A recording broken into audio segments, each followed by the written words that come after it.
करो, विषय वासना त्याग और उनके वचनों विश्वास कर लो, तो ये काम तुम्हारा सरलता में वो कर देते, क्योंकि वो इसी काम के लिए आते। संत महापुरुषों का आगमन कोई राजपाट धन दौलत मान सम्मान दिलाने के लिए नहीं, वो जीवात्मा को जगाने और परमात्मा से मिलाने की युक्ति देते। इसी युक्ति को नामदान कहते हैं। नाम डोर शब्द डोर, जिनको पकड़कर सारी रूहें जीवात्माएं मृत्यु लोक मंडल पर सत्यलोक से उतारी गई। यहाँ जब काल के देश में आई तो बेचारी फंस गई। ये रास्ता किसी को मालूम नहीं है, तो जरा सुन लीजिए तो आपकी शंका चली जाए। ये जीवात्मा यहाँ क्यों आई, कैसे आई, किस कारण से आई? एक बार जीवात्माओं के अंदर इच्छा उठी। इच्छा बगैर मालिक की प्रेरणा से नहीं हो सकती। उन्हीं की मौज हुई, क्योंकि जीवात्माओं को ये सबसे ऊपर के लोग सतलोक में बैठे। इसके अंदर इच्छा उठी कि नीचे को लोगों में शायद इससे कोई अच्छा हो, देखने की इच्छा। उसी देखने की इच्छा को उसने व्यक्त किया। सतपुरुष से कहा, मालिक एक बार दया कर दीजिए, नीचे के लोगों को देखिए। यद्यपि सतपुरुष ने बहुत समझाया कि देख, नीचे काल माया का देश सबसे खराब, वहाँ पाप है पुण्य है, वहाँ दुख है सुख है, वहाँ जन्म है मरण है, वहाँ नरक है, ये सब। लेकिन इतनी मजबूत प्रेरणा भर दी थी, बार बार कह रही नहीं नहीं, एक बार इच्छा कर दीजिए, दया कर दीजिए, आप बेटी। सतपुरुष ने कहा, यो मस्त, अगर ऐसी तुम्हारी इच्छा है तो जाओ, लेकिन कहा ये सत्य डोर नाम डोर पकड़ लो, क्योंकि जीवात्मा का आधार यही है। कहा ये नाम डोर सत्य डोर पकड़ो और इसको पकड़ कर उतर जाना, लेकिन इसको छोड़ना मत। कोई किसी लोक में कितना बहकाए भरमा में लोभ लालच दे, लेकिन ये नाम डोर शब्द मत छोड़ना। अगर तुमने कहीं इसको छोड़ दिया तो नीचे काल माया का देश है, तो तुमको फंसा लेगा, फिर तुम अपने घर कभी नहीं आ सको।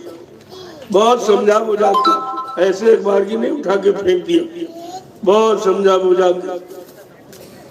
जब सतपुरुष ने हम सब जीवात्माओं को सत्यलोक के नीचे उतारा, सत्यलोक के नीचे है कारण लोक, जो 5 तत्वों का सत्य स्पर्श रूप रसगंध। तो जब इसको किसी लोक में उतारा जाएगा, क्योंकि सत्यलोक में तो जीवात्मा कचाकच भरी, वहाँ कोई जिस्म शरीर इस तरह का है नहीं कि उसको कपड़ा पहनाया जाए या कोई लाज शर्म की बात, वो तो रूहों का ही देश है। लेकिन जब सत्यलोक के नीचे किसी लोक में उतारा जाएगा तो नंगी नहीं भेजी जाएगी। जब सत्यलोक से उतारा तो नंगा देखकर कारण लोक में इसको कारण कपड़ा पहना दिया, शब्द स्पर्श रूप रसगंध 5 तत्व। जब सतपुरुष ने हम सब जीवात्माओं के कारण लोक के नीचे उतारा, तो कारण लोक के नीचे सूक्ष्म लोक है, जो 9 तत्वों का शब्द स्पर्श रूप रसगंध चतुष्टंताकरण मन बुद्धि चित्त और अहंकार, ये 9 तत्वों का कपड़ा पहना दिया। जब सतपुरुष ने हम सब जीवात्माओं को सूक्ष्म लोक के नीचे उतारा, सूक्ष्म लोक के नीचे लिंग लोक है, जिसको देवलोक कहते हैं। ये 17 तत्वों का 10 इंद्रियां, चतुष्टंताकरण, तम सतोगुण तमोगुण रजोगुण, ये 17 तत्वों का कपड़ा पहना दिया। जब सतपुरुष ने हम सब जीवात्माओं को लिंग लोक के नीचे उतारा, तो लिंग लोक के नीचे ये मृत्यु लोक है, जहाँ हम आप बैठे। जब यहाँ जीवात्माओं को उतारा तो यहाँ 5 तत्वों का कपड़ा है, जल पृथ्वी अग्नि वायु आकाश, ये 5 तत्वों का कपड़ा इसको पहना दिया। अब जीवात्मा पर कितने खोल, कितने कपड़े चढ़ गए? 4। पहला कारण, दूसरा सूक्ष्म, तीसरा लिंग और चौथा स्थूल। जो 4 कपड़ों को उतारना जानता और जीवात्माओं को पाक साबुन पवित्र करके अलग खड़ा करेगा, वो नामदान देगा। नामदान देने का अधिकार ऐसे नहीं है जैसे एक हल्ला मचा दिए तुम दौड़ पड़े नाम हो रहा नाम था। जो जीवात्मा पर चढ़े चार खोल कब्रों को उतारना जानता है, पाक साफ निर्मल पवित्र करके इसको खड़ा करेगा, वो जीवात्माओं को नाम दान देगा। उसको अधिकार सृष्टि में बाकी किसी को सुना तो कोई मिल सकता, सुनाने और देने में फर्क है। जैसे हम आपको सुनाए कि रसगुल्ला मीठा होता, मुलायम होता, लाल होता, क्या सुन के आप संतुष्ट हो जाओगे? कुछ देर के बाद कहोगे अरे भाई सुनाने सुनाना है, कुछ खिलाने बनाने। ये पाके संतुष्टि होती, कुछ मिल के संतुष्टि होती, कुछ प्राप्त करके संतुष्टि होती। ऐसे सुनने सुनाने और गाने बजाने में नहीं, और सब इसी में फंस गए, सब टेकी बन गए। इनको ये नहीं मालूम है कि अगर कबीर साहब ये सब अगर कह देते अब कोई नहीं आएगा मेरे सिवा, तब तो आपको करना चाहिए था। ऐसा तो उन्होंने नहीं कहा एक जाएगा दूसरा आएगा, दूसरा जाएगा तीसरा आएगा, तीसरा जाएगा चौथा आएगा। ये आने जाने का सिलसिला ये संतों का ये बंद नहीं होगा जब तक वो मालिक नहीं आ जाएगा। क्योंकि कितनी बड़ी बात है जानकारी की, और ये आपने जानकारी की नहीं, केवल टेकी बने रहे। टेका टेकी में काम नहीं होता, आपको समय की चीज पकड़नी चाहिए। तुम्हें समय का सद्गुरु चाहिए। कबीर साहब अपने समय में आए, जिन लोगों ने उनकी बात मानी, उनके बताए रास्ते पर चले और सतनाम का जाप किया तो उनका काम हो गया। और जो अपना काम पूरा करके चले गए तो दूसरा आ गया, उसने नाम जगाया। नाम जो नाम जगाता है उसी नाम से काम होता। कबीर साहब आए तो उन्होंने साहब नाम जगाया, शिवदयाल सिंह महाराज आए उन्होंने राधा स्वामी नाम जगाया, गुरु नानक देव जी महाराज आए उन्होंने वाहे गुरु नाम जगाया, और बाबा जी ने जय गुरुदेव नाम जगाया। ये जगाए हुए नाम से जीवात्मा जगती है, सुनाए और पढ़ाए नाम से नहीं। तुम इसी बात को भी तो नहीं समझ पाए हो कि मतलब क्या है, क्या कह गए, क्यों आए थे। अगर वो आते कह देते नहीं अब कोई नहीं आएगा मेरे सिवा, कोई नहीं आएगा, तब तो आपको इस टेकी में फंसना चाहिए। जो काम करके चले गए उनसे तुम्हारा काम नहीं। हाँ, उनसे रास्ता मिलेगा, विचार आपके बनेंगे, सेवा भाव जगेगा, ये सब होगा, लेकिन तुम्हारी जीवात्मा का कल्याण नहीं होगा। कल्याण तो वक्ते मुर्शिद समय के सतगुरु। इसीलिए गुरुवाणी कहती बने तो सतगुरु से बने, बिगड़े तो भरपूर। ऐ जीवात्मा रूहो, जब कभी तुम्हारी बनेगी तो समय के सतगुरु से बनेगी, नहीं तो बिगड़ जाएगी। और गुरुवाणी ये भी इशारा करके कह रही सतगुरु एक गुरु बहुत तेरे। संसार में समय का सतगुरु एक ही आता, 10-20 नहीं आते, और गुरु बहुत आते। इसीलिए आपके शरीर के साथ में सारे गुरुओं की जानकारी दी गई कि प्रथम गुरु पिता और माता जो है रक्त बीज के दाता, दूसर गुरु भई वो दाई जो गर्भवास की मैल छुड़ाई, तीसर गुरु नाम दो धारा लेना नाम जो गाँव पुकारा, चौथा गुरु शिक्षा दीना तब संसारी मार्ग कीना, बचवा गुरु जो दीक्षा दीना राम नाम का सुमरन कीना, छठवां गुरु भरम सब तारा ओंकार से नाता जोड़ा, लेकिन सतवां सतगुर और शब्द लखाया और जहाँ का जीव तहाँ पहुँचाया।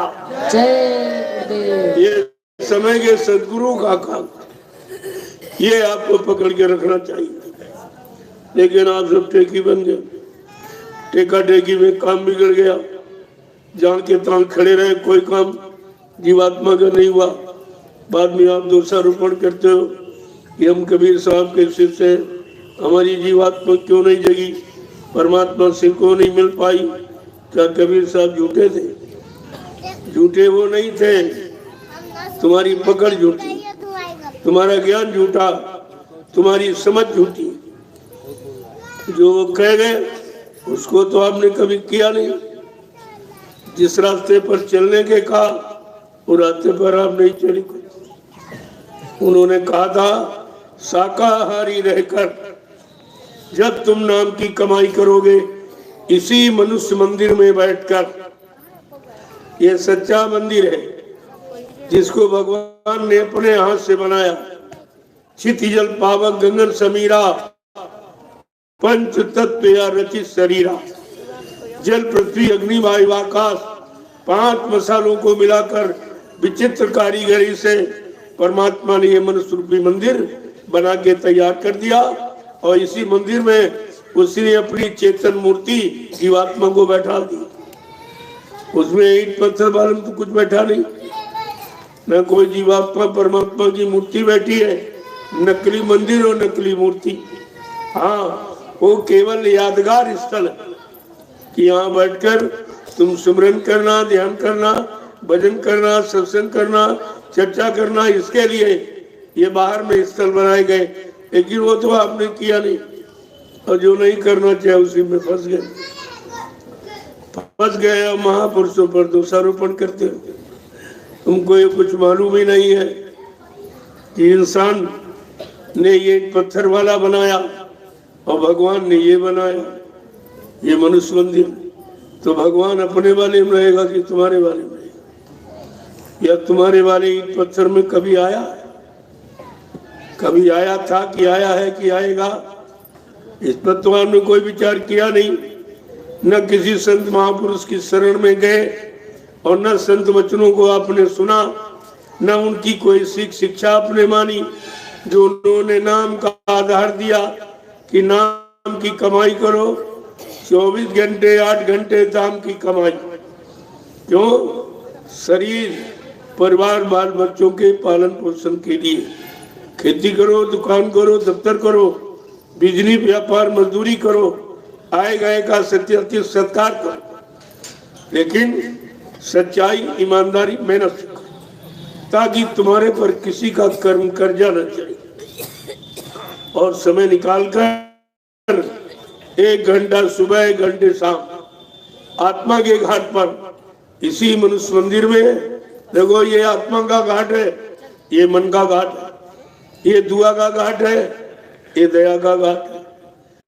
तो मिट्टी हांडी का मुंह सूरज की तरफ कर दिया, लग जाएगी, सूख जाएगी।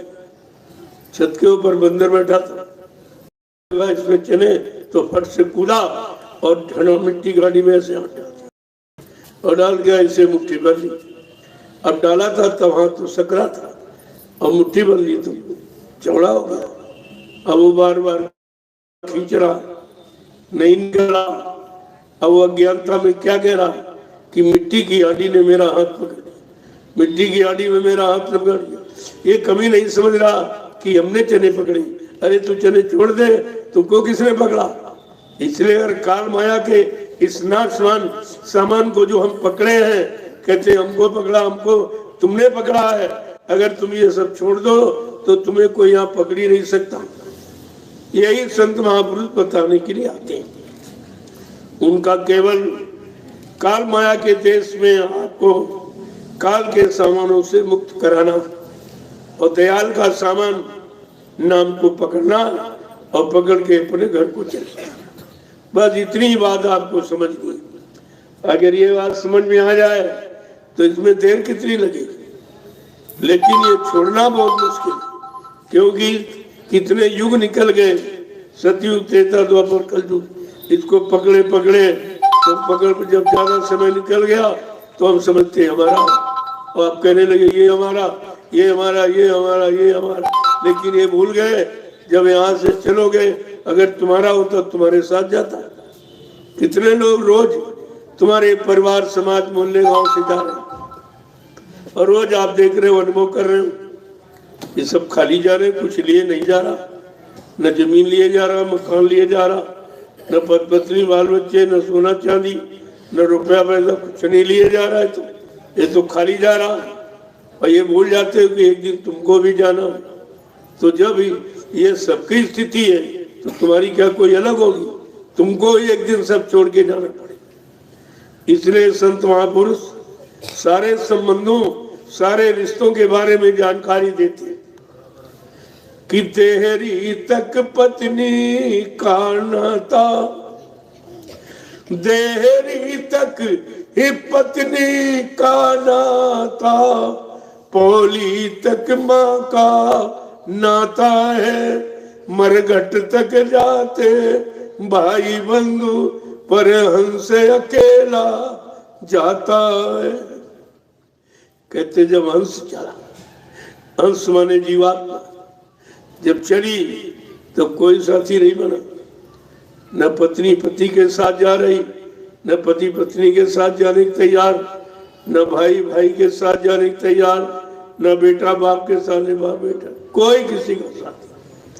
फिर भी आपकी समझ में नहीं आ रहा कि हाँ हमारा साथी कोई है ही नहीं। इसका मतलब हमने अपने असली साथी का चुनाव किया ही नहीं, जानकारी की नहीं, असली साथी का चुनाव नहीं किया। लेकिन संत महापुरुष आपको जानकारी देते हैं, क्या कहते हैं कि संगी साथी गुरु को लेना, ही संगी साथी ही गुरु जी को लेना, और भेद इन्हीं का जाना है, और सुरति शब्द का साधन करके और अपने घर चढ़ जाना है, फंसना नहीं देश बिराना है। कितना साफ साफ कहते हैं तुम्हारे साथी गुरु, इधर के साथी उधर के साथी, यहाँ मिले हैं वहां मिलेंगे, ये सब आप कहते हो, चिल्लाते हो केवल, लेकिन समझ के नहीं कहते। जब यहाँ के साथी हैं तो ये नकली साथियों को क्यों पकड़े घूम रहे, जो तुम्हारे साथ न जाएंगे न तुम्हारा साथ देंगे। अभी एक प्रमाण परिचय और आपको मिल गया, जब कुदरत ने बीमारी भेजी तुम्हारे काले कारनामों के कारण, जिसे आपने कोरोना कहा। बाबा जय गुरुदेव जी महाराज ने बहुत पहले इशारा किया था, 6 नवंबर 1986 को ये जानकारी दी कि अगर आप तुम शाकाहारी न हुए, सदाचारी न हुए, सच्चाई ईमानदारी मेहनत से हक हलाल की कमाई नहीं खाई, तो मतलब यानी कुदरत है जिसके कारण तुम मार काट हिंसा चोरी कत्लेआम व्यभिचार कुपचार में झूठ छल कपट बेईमानी में फंस गए। इससे कुदरत सख्त नाराज हो गई और वो अपनी नाराजगी में एक छोटा सा चुटकुला परेशानी का भेजेगी, जिसका नाम कोरोना। कोरोना क्या क्या न करो तो बीमारी नहीं आएगी, अगर नहीं मानोगे तो आ जाएगी। कोरोना अंडा नहीं खाना, मुर्गा नहीं खाना, मछली बकरे का मुर्दा मांस गंदा मांस मत खाना, बुद्धि नाशक नशा शराब गांजा भांग पीन का प्रयोग मत करना, क्योंकि बुद्धि इनसे पागल हो जाती है। जब बुद्धि पागल हो जाती तो माँ बहन बेटी बहू की पहचान खत्म हो जाती। तो कितना जघन्य अपराध आपसे हो जाएगा और इस अपराध पाप की कितनी बड़ी सजा। ये सब जानकारी आपको संत महापुरुषों ने दी, लेकिन आपने उनकी कोई बात नहीं मानी, किसी तरह की कोई बात नहीं मानी, तो ये कोरोना हो गया। अब कोरोना ने परिचय आपको दे दिया कि उस समय कोई किसी का नहीं, न पत्नी पति को घर में रखना चाहती, न छूना चाहती, न देखना चाहती। इतनी नफरत कि कोई किसी को देखना, ये आपको परिचय दिया गया कि देख लीजिए तुम्हारा कोई। इसीलिए तो कहा था आपातकाल पर रखिए चारी, धीरज धर्म मित्र और नारी। ये आपत्ति काल का समय अगर ना आए तो आप किसी की परीक्षा ही नहीं कर सकते, किसी की पहचान नहीं कर सकते हो कौन हमारा है कौन मेरा ना है। और ये इस बीमारी ने पूरा परिचय दिया, सब देवदार, कोई रखने को किसी को, कोई छूने को नहीं तैयार, कोई कहने को नहीं तैयार कि हमारा पति हमारी पत्नी है, हमारा भाई हमारा बाप बेटा, ये सब खत्म। सारे रिश्तों की मतलब यानी एकदम समाप्ति। ये क्या था? ये कुदरत ने आपको एक तमाचा मारा ज्ञान का तो देख तेरा कोई नहीं। तो अभी तक कहता था पत्नी हमारी है, पति हमारा है, बेटा हमारा है, भाई हमारा, बाप हमारा है, ये है वो, और अब तेरा कोई नहीं। एक तमाचा पड़ा कुदरत का तो सब अकल ठिकाने हो गई। किसी की समझ में नहीं आया और सबने इनकार कर दिया और सबको नफरत हो गई एक दूसरे से। बाबा जय गुरुदेव जी महाराज ने तब से बराबर आपको ये जानकारी दे रहे हैं, आप सपरिवार शाकाहारी हो जाइए। ये आपको करना पड़ेगा, आज नहीं तो कल। बिना इसके तुम्हें अपने पारिवारिक जीवन में, सामाजिक जीवन में, व्यवहारिक जीवन में कोई सुख शांति मिलने वाली नहीं। तुम कितना ही प्रयास कर लो, कितना कमा लो, कितना इकट्ठा कर लो, लेकिन तुम संतुष्ट नहीं हो सकते हो, यानी शांति नहीं मिल सकती आपको। इसलिए संत महापुरुष कितने पहले से इशारा करते कि अच्छे सच्चे काम में आ जाओ, अच्छाई सच्चाई को पकड़ लो, अच्छे सच्चे रास्ते पर चलने लगो तो तुमको सुख शांति मिल जाए, जीवन का भी आनंद मिल जाए और इसी में इस जीवन को चेतन का रूप देने वाली चेतन जीवात्मा को भी शांति मिल जाए। ये दोनों काम आपके हो जाए। लेकिन आपका तो एक भी काम नहीं, कोई भी काम आपका, क्योंकि आप तो सुनते, केवल कान तो सुनते, तुम्हारा मन नहीं स्वीकार करता। कितने दिनों से सत्संग बाबा जय गुरुदेव महाराज तक जुलाई 1952 से 2012, 60 साल का समय समझाने में, जगाने में, चिताने में।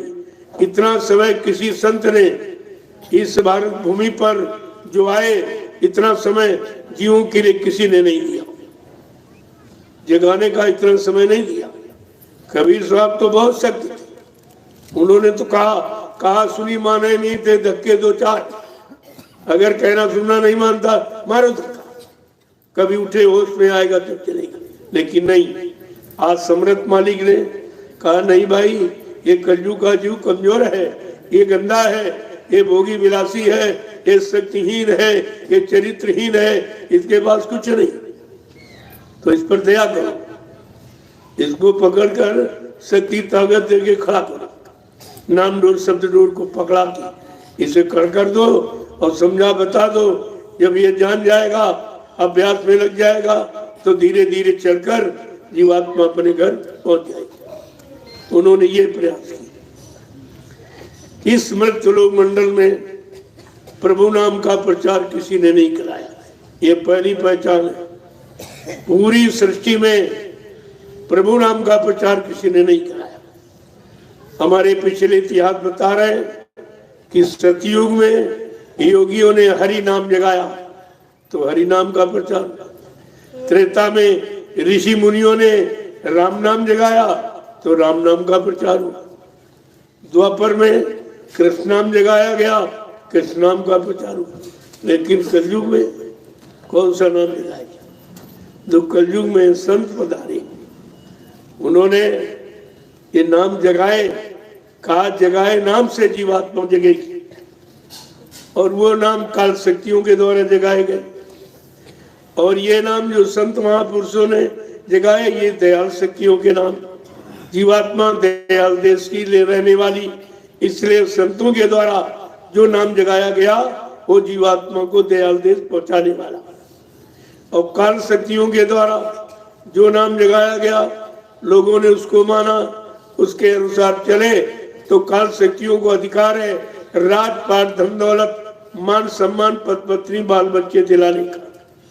वो उन्होंने काम कर दिया, लेकिन जीवात्मा जगाने का अधिकार उसको नहीं। इसीलिए संत महापुरुषों ने समझाया कि ब्रह्मा जी ब्रह्मलोक का सुख आनंद उठा रहे, उनकी जीवात्मा जगी न घर पहुंची। भगवान विष्णु विश्वलोक का सुख आनंद उठा रहे, उनकी जीवात्मा जगी न घर पहुंची। भगवान शिव शिव शिव शिवलोक का सुख आनंद उठा रहे, उनकी जीवात्मा जगी न घर पहुंची। भगवान राम साकेत लोक का सुख आनंद उठा रहे, उनकी जीवात्मा जगी न घर पहुंची। भगवान कृष्ण गोलोक का सुख आनंद उठा रहे, उनकी जीवात्मा जगी न घर पहुंची। और देवी देवता देवलोक का सुख आनंद उठा रहे, उनकी जीवात्मा जगी न कर पाए, क्योंकि जीवात्मा जगाने का अधिकार केवल संत सदगुरु को है और किसी को नहीं। ये काम सृष्टि में आपको कोई नहीं कर सकता। और आपको मिले और रास्ता दिया, लेकिन आप उनको पहचान नहीं पाए, अपना बना नहीं पाए, अपनी जीवात्मा का उद्धार कल्याण करा नहीं पाए, पाप कर्मों में माफी नहीं दिला पाए। ये कितना बारी आपने अपना नुकसान किया, जिसकी पूर्ति इस सृष्टि में कोई नहीं कर सकता। वो काम करने का वादा समृद्ध दाता सदगुरु दयाल ने किया, और आपने उनको न पहचाना और न उनकी कोई बात समझ में आई, और तुम सब भ्रमित हो गए। बाबा जी ने 45 करोड़ जीवों को सतपथ के रास्ते पर नाम से जोड़ के खड़ा कर, उनको नाम दान देकर, नाम डोर शब्द पकड़ाकर कहा चलो रोज, तो धीरे धीरे एक न एक दिन तुम्हारी जीवात्मा घर पहुंच जाएगी। लेकिन यहाँ किसी ने कुछ नहीं किया, कुछ भी नहीं किया। और बाबा जी ने एक दिन नहीं 60 साल, इतना लंबा समय किसी ने नहीं दिया है जितना समय समृद्ध दाता दयालु ने आपको दिया। लेकिन आपने उनकी एक भी बात नहीं मानी, एक भी वचन आपने पकड़ के नहीं रखा। तभी आप शंका संदेह भूल भ्रम से नहीं बच पाए, और देखिए किस तरह से मुसीबत में आप फंस गए। जहां से सदगुरु दयाल ने आपको निकाला, और तुम फिर वही ढूंढेंगे चले, फिर वही काल के सामान में, उसी मतलब रुपए पैसे धन दौलत, उसी में फिर फंस गए। तो फिर निकालने का मतलब क्या होगा?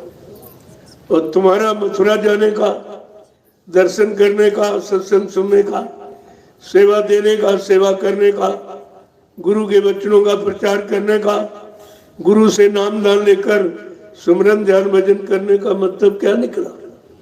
तुम्हारे लिए सब झूठ, सब धोखा हो गया। क्या गुरु ने धोखा देने के लिए आपको नाम दान दिया था? कि आप लोगों ने गुरु से धोखा पाने के लिए नाम दान लिया था? क्या गुरु भी धोखा देता? यही बात आपको समझनी चाहिए। गोस्वामी जी महाराज ने जब रामचरितमानस लिखा, आज के 550 वर्ष पहले, उन्होंने जो उत्तरकांड लिखा, उस उत्तरकांड में सारे तुम्हारे प्रश्नों का उत्तर, तुम्हारे जीवन की सारी समस्याओं का समाधान उन्होंने अपना जीवन चरित्र लिखा है। कोई मेरे जैसा कोई खराब नहीं था, मौसम कौन कुटिल खलकामी, ये शब्द प्रयोग किया गोस्वामी महाराज ने अपने लिए। लेकिन खोजते भटकते उनको समय के गुरु नरहरिदास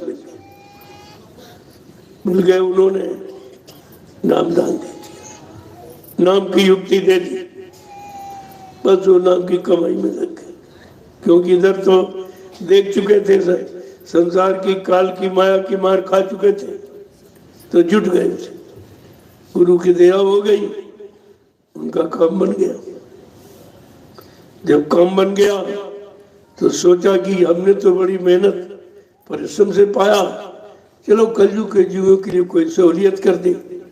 तब उन्होंने रामचरितमानस को लिख के रखा कि इसको अपने जीवन में उतारते रहना, तो तुमको किसी चीज की कमी नहीं, ना भौतिक ना आध्यात्मिक, दोनों, ना नूरानी ना जिस्मानी, ये दोनों चीजें आपको मिल जाएंगी अगर इसको तुम ध्यान में रखोगे, इसके अनुसार अपने जीवन को चलाओगे, तो ये तुम्हारा सब काम बन जाएगा। तो लोग पढ़ते रहे, भागते रहे, सुनाते रहे, लेकिन किया कराया किसी ने नहीं किया। तो बातचीत सुनने से काम थोड़ी बनेगा, काम तो करने से बनता। और यहाँ सब बातें ज्ञानी होगी, बाँच के दूसरों को सुनाते, अपने मन को नहीं कभी सुनाया, अपने मन को नहीं समझाया। ये दूसरों के समझाने में सारा समय खराब करते। अरे पहले अपने को समझाओ, जब तुम समझ जाओगे तुम्हारी बात सबकी समझ में आ जाएगी।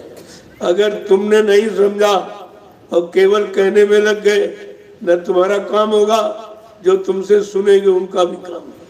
गोस्वामी जी महाराज कहा, ऐसा सुनाने वाले के लिए क्या कहा, अंधा गुरु और बहरा चेला और होए नरक में ठेली ठेला। गुरु अंधा यानी गुरु की जीवात्मा की दिव्य आंख नहीं खुली। जब खुली नहीं तो ऊपर के मंडलों का कोई ज्ञान नहीं, कोई देखा नहीं उसने, तो शिष्य को क्या बताएगा? जब उसने खुद नहीं देखा तो शिष्य को क्या बताएगा? ये सब जानकारी आपको रखनी चाहिए थी, तो धोखा नहीं होता। कलयुग में कबीर साहब से लेकर हजारों संत आए और सबने आपको रास्ता बताया और आपने किसी की बात नहीं मानी। जब गुरु की बात कलयुग के जीव भूल गए, संतों का बात भूल गए, सदगुरुओं की बात भूल गए, तब ये परम संत सच्चा अनामी महाप्रभु मानव चोला धारण करके इस मृतलोक मंडल पर आना पड़ा, जीवात्माओं को जगाने के लिए, परमात्मा से मिलाने के लिए, काल माया के देश में कर्मों के जाल से निकालने के लिए, जन्म मरण से छुटकारा दिलाने के लिए तब आना पड़ा। और आकर के आवाज लगाई। ऐसी आवाज किसी संत ने नहीं लगाई। बाबा जी ने क्या आवाज लगाई कि जीव बेचारा कहीं शंका में न रह जाए, तो उन्होंने अपने जीवों को शंका से अलग करने के लिए अपना परिचय दिया कि हम आए वही देश से जहां तुम्हारा धाम, तुम सबको घर पहुंचाना एक हमारा काम। जय गुरुदेव। देखो कितनी बड़ी जानकारी। इस मृतलोक मंडल में मेरे आने का एक ही कारण है कि तुम्हारी जीवात्मा को जगा दूं और घर पहुंचा दूं। गुरु कह रहा हम तुम्हारी जीवात्मा को घर पहुंचाएंगे, यहाँ चेलों ने गुरु को पहले ही पहुंचा दिया। पहले ये देखिए, यानी गुरु को झूठा कह दिया, वादा खिलाफी करने वाला कह दिया। जबकि संतों के बारे में क्या लिखा? संत वचन पलटत नहीं, पलट जात ब्रह्मांड। चाहे ब्रह्म अपनी ब्रह्मांड की रचना में तब्दीली बदलाव क्यों न कर दे, जो संत कहेंगे वो करके दिखाएंगे। संतों की जवान दस्तावेज होती, जिसको आप यूनिवर्सल ट्रूथ कहते हो। अकाट सत्य कोई नहीं काट सकता, कोई काट नहीं सकता। संत दरस जीव पातक टरई। संतों के दर्शन मात्र से अनेक जन्मों के पाप टूट जाते हैं। वो कितना बड़ा लाभ उनके दर्शन का, उनके स्पर्श का और उनकी दया का। जो सेवा में लगा दे, कोई छोटी मोटी सेवा तुम्हारे कर्मों के अनुसार दे दे, तुम्हें तो मालूम नहीं है तुम्हारे कर्म किस सेवा से खत्म होंगे, लेकिन उन्हें तो सब पता है कि कौन से कर्म से कौन सी सेवा का कर्जा अदा होता। वही सेवा आपको दी जाती है, लेकिन तुम सेवा में झगड़ा करने लगते हो, कहीं सेवा में अहंकार करने लगते हो। जब आया अहंकार किया करे सब बेकार, वो भी आप खत्म कर देते। तो जब तक सत्संग वचनों को यानी मतलब सुनोगे नहीं और सुनकर अपने मन को पकड़ाओगे नहीं, तब तक कोई लाभ मिलने वाला नहीं। ये तो कान का स्वभाव सुनने का, वो अच्छा भी सुन लेते हो, बुरा भी सुन लेते, वो उनका स्वभाव। लेकिन अगर मन को नहीं पकड़ाया तो सुनने का कोई लाभ नहीं। और मन के लिए ही सत्संग सुना जाता कि मन ये ठीक हो जाए, मन ये अनुरागी है, ये बैरागी बन जाए। इसी को बैरागी बनाने के लिए ये संत महापुरुषों ने अपने अनमोल वचनों को प्रसारित किया और कहा जल्दी से इन वचनों को जीवन में उतारो, जीवन का असली लाभ प्राप्त कर लो कि परमात्मा ने ये मनुष्यबंदी, इस पर विचार करना चाहिए। गोस्वामी जी महाराज बार बार समझाते हैं कि तू अहंकार मत करे कि तुझको अब की बार मिल गया फिर मिल जाएगा। कि कबहू ककारी करुणा नरी देही और देते से बिन हेतु स्नेही। कभी कभी करुणा निधान कृपया दया मेहरबानी करके ये मानव अनमोल मंदिर हमें आपको दे देते, अवसर चांस मौका कि जाओ अब की बार इस मनुष्य शरीर में जीवात्मा को परमात्मा से मिलने का अधिकार है, लेकिन परमात्मा से जीवात्मा को मिलाने वाले संत महात्माओं की तलाश करो, वो मिलाएंगे। यहाँ ज्ञानी ध्यानी, यहाँ विज्ञानी नहीं मिला सकता, यहाँ ऋषि मुनि नहीं मिला पाए, योगी योगेश्वर नहीं मिला पाए, अवतारी शक्तियां जिनको भगवान का वो भी नहीं मिला। इसलिए सब बातों को समझना आपको। पहले काल और दयाल को समझो। ये काल नगरी है, ये काल माया का देश है। यहाँ तुम्हारा कुछ पराये देश में, पराई हुकूमत में, पराई व्यवस्था में आप मनमानी नहीं कर सकते, उसके अनुसार आपको रहना पड़ेगा। इसलिए काल माया के देश को संत महापुरुष चाहे तो एकदम नष्ट व्यस्त कर सकते, लेकिन नहीं, वो किसी की व्यवस्था में बाधा नहीं डालते। और धीरज से इसी में काल को भनक भी नहीं पड़ेगी, उसको नाराजगी भी नहीं होगी, और धीरज से अपनी जीवात्मा को निकाल काल के काम शरीर से करते हुए, ताकि काल ये न कहे मेरी व्यवस्था बिगाड़ दे। तभी तो आपको साधु नहीं बनाया गया, साधुता धारण कराई जाती, साधु बना नहीं जाता। साधु कोई भेष नहीं है, साधुता एक विचार है। जिसने तन मन वचन इंद्री सबको साध लिया है, जो शाकाहारी सदाचारी ब्रह्मचारी, उसको साधु कहते हैं। ये साधु की पहचान है। और तुम्हारे यहाँ दाढ़ी बाल, लाल पीला सफेद कपड़ा पहन लिया साधु, छापा तिलक जनेऊ चंदन बंधन साधु। अरे ये तो भेष है, ये तो शरीर के ऊपर का जो ये कवर है चमड़े का, 5 तत्व का, ये जीवात्मा के रहने का मकान है। ये कवर है जीवात्मा का, और तुम कवर को दिन रात सजाते रहते हो। इसी को खिलाने में, पिलाने में, सजाने में सारा समय तुम्हारा चला गया। जो असली काम करना चाहिए उससे आप दूर रहे, क्योंकि असली बात वो बताएंगे जिसने असलियत को जाना, जो काल की असलियत और दयाल दोनों की असलियत को जानता, कि काल क्या है और दयाल क्या है, काल का काम क्या है, दयाल का काम क्या। काल का काम फंसाने का, दयाल का काम निकालने का। अब आप फंसाने वाला सामान मांग रहे हो कि निकलने वाला? यहाँ भी सब वही मांग रहे, ये दे दीजिए, बच्चा दे दिए, बेटा दे दिए, शादी करा दीजिए, ब्याह करा दीजिए, धंधा चल जाए, व्यापार चल जाए, नौकरी मिल जाए, सब वही काल के सामान को मांगते हो जो तुम्हारा है नहीं। अरे पराये सामान को मांगोगे तो क्या वो तुम्हारा हो जाएगा या तुम्हारे अंत समय में काम आएगा? कभी इस पर तुमने विचार ही नहीं किया। आप अपनी असली चीज क्यों नहीं मांगते कि हमको दया चाहिए, हमारी जीवात्मा का कल्याण हो जाए, हम ये चाहते, बाकी हम कुछ नहीं, हमें काल माया का कोई सामान नहीं चाहिए। तो ऐसे तो विचार कोई बिरले साधक भी होते जो चाह गई चिंता मिटी, मनुआ बेपरवाह, जिनको कछु न चाहिए वो सहन के साथ। जो बादशाहों के बादशाह हैं उनको यहाँ का कुछ नहीं चाहिए।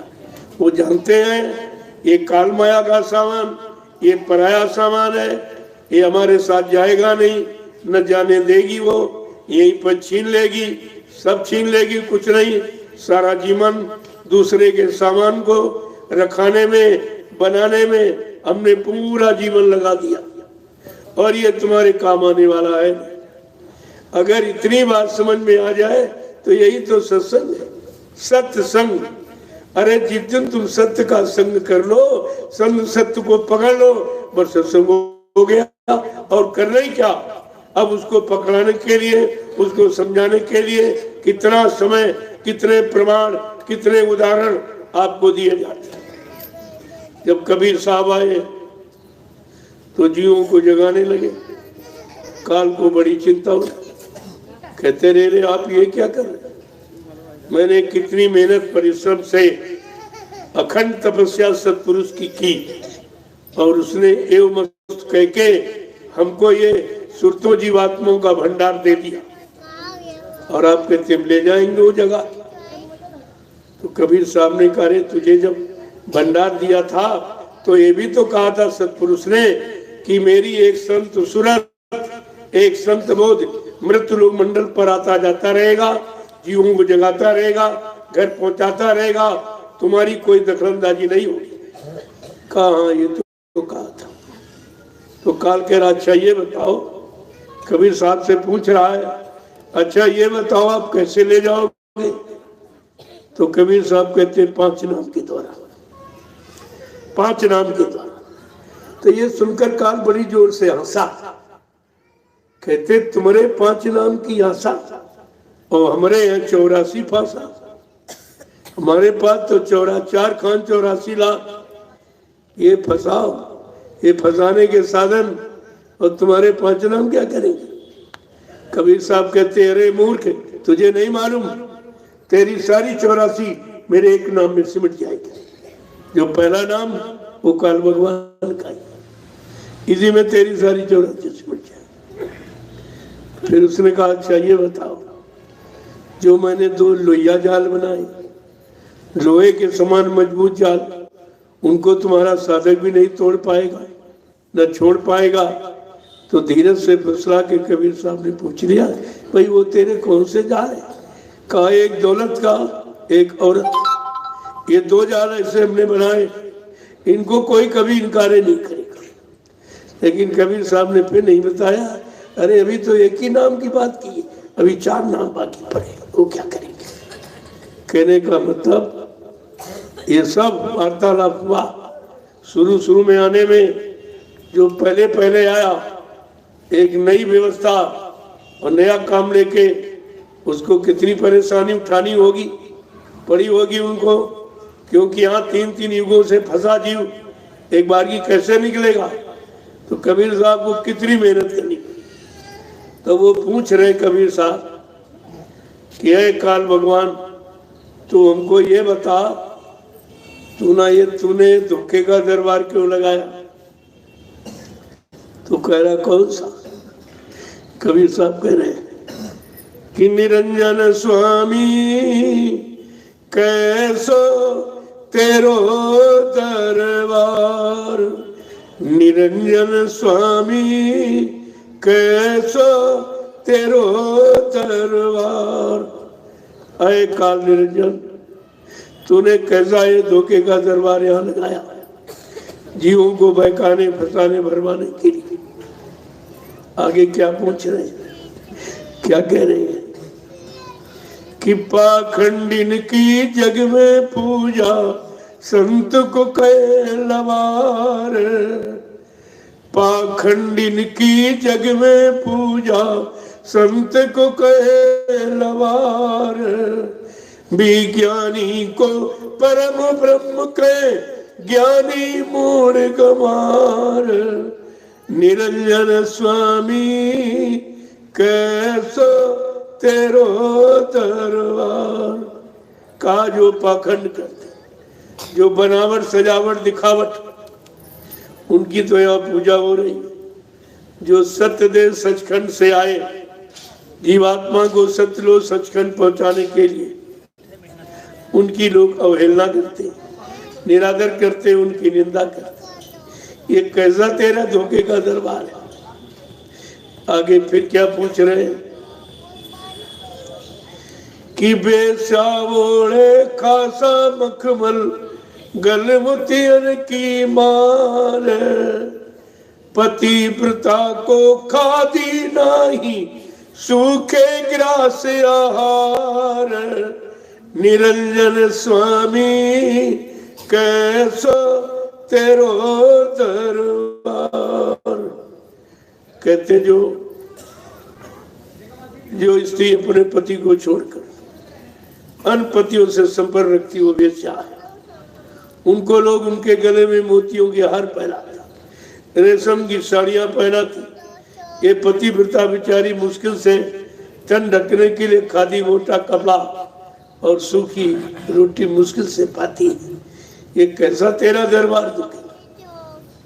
आगे फिर पूछ रहे हैं कि साच कहे जग मारन धावे, झूठन को इतवार। साच कहे जग मारन धावे, झूठन को इतवार। कहे कबीर फकीर पुकारी, ये उल्टा जग व्यवहार, निरंजन स्वामी कैसो तेरो दरबार। क्या कह रहे हैं? जो सत्य कह रहा, सत्यलोक सचखंड जीवात्मा को पहुंचाने ले जाने की बात कह रहा, उसको लोग मारने दौड़ते, मारने की धमकी देते, और जो झूठ कह रहा है उसकी यहाँ पूजा हो रही। ये कैसा तूने झूठा दरबार यहाँ लगा। कबीर साहब समझा के कह रहे हैं, ऐ काल भगवान, तूने ही इन जीवों को फंसाने के लिए कैसा ये झूठा दरबार तूने लगाया। तो ऐसा नहीं, संत महापुरुष सच्चाई को खोल के कहते, उनको कोई डर भय नहीं होता सत्य कहने में। लेकिन ये कलयुग है, कलयुग घेरे चारी ओर, मनुआ जई हो कोई, तुम कहाँ भक्के जाओगे? कलयुग ने चारों तरफ घेरा डाल दिया। अगर ये कलयुग खराब युग ना आता तो संत नहीं आते। संतों ने इसी युग में आना पसंद किया कि कलयुग के जीवों का कोई हितैषी नहीं, कोई सहयोगी नहीं, कोई शुभचिंतक नहीं है, कोई रहबर रहनुमा नहीं। तो ऐसे कमजोर जीवों के लिए संत महापुरुष आए और उन्होंने इन जीवों को जगाने का काम। लेकिन ये जीव इतना सोया हुआ, इतना भोगों की प्रगाढ़ निद्रा में इतना सो गया कि वो नींद उसकी खुलती नहीं। वो जगाते वो सो जाता, फिर जगाते फिर सो जाता। उन्होंने एक काम बंद नहीं किया। और आज भी आपके, मैं भी आपके पास जगाने का ही तो संदेश लाया कि आप जाग जाइए। कब तक सोते रहोगे? ये पाप गठरी का बोझा लुलादे सिर पे घूम रहे हो, ये कौन उतारेगा? है कोई उतारने वाला? अरे इस पर तुमको विचार करना चाहिए। तुम पाप उतारने के लिए पुण्य करने लगे, उससे भी पाप नहीं उतरा। पाप पुण्य का तो विरोधाभास है, वो तो एक दूसरे के अपोजिट है, एक दूसरे के साथ रह नहीं सकते। तो इससे वो कैसे उतरेगा? यही नहीं तुम समझ पाए, और न किसी समझाने वाले ने आपको बताया कि पाप पुण्य का तो साथ ही नहीं, वो दोनों एक दूसरे के विरोध में है। इन्हें नहीं मालूम है कि पुण्य किससे कहते। पुण्य जा यानी पुण्य के भाव कब पैदा हो? सेवा के, दया के, सदाचार के, परमात्मा की यादगार के, माँ बहन बेटी की बहु पर पहचान के, इसको पुण्य के। ये पुण्य है, और पुण्य आत्मा से होती है। पुण्य आत्मा का विषय है, और पुण्य तुमको यहाँ सिखाया नहीं गया। ये शरीर इंद्रियों वाला तो आपको बताया कि पूजा करो, पाठ करो, तीर्थ करो, व्रत करो, हवन जब तबिया, गंगा स्नान करो। तो इससे क्या मिला? क्या मिला जरा बताइए आप। इतने दिन से पूजा कर रहे हो, जिसकी पूजा की वो मिला आपको? या उसने कुछ कहा? या उसने जो तुम उसको देने के लिए ले आए पेड़े बतासे, उसने खाए लिए, आपके स्वीकार किए? कुछ नहीं। फिर भी तुम्हारी समझ में नहीं आ रहा, अरे खाएगा जिंदा की मुर्दा खाएगा? तो जिंदा मुर्दा यानी जड़ और चेतन में आप पहचान नहीं समझ पाए। गोस्वामी जी महाराज रामचरित्र में बार बार इशारा करते, जड़ चेतन ग्रंथि पड़ गई, यद्यम मृखा छूटत कठिनाई। कि जड़ चेतन की गांठ लगा दी काल ने। यद्यप झूठ है, लेकिन जीव खुद नहीं छुड़ा सकता। वो वही छुड़ाएगा जिसने अपनी जड़ चेतन गांठ को खोल दिया। वो संत महापुरुष बिना उनके ये जड़ चेतन की लगी गांठ कोई खोल नहीं सकता। गोस्वामी महाराज बार बार कहते कि छोरन ग्रांति पाए जो कोई, और तब आजी वह कृतारत होई। जड़ चेतन की गांठ अगर किसी संत महापुरुष की दया होगी और आपको मिल गए सौभाग्य से, और तुमने उनकी बात मानी, उन्होंने जड़ चेतन की गांठ खुलने की युक्ति ये नाम दान दे दिया तो आपका काम हो सकता, अन्यथा ये काम पढ़ने पढ़ाने सुनने सुनाने से नहीं।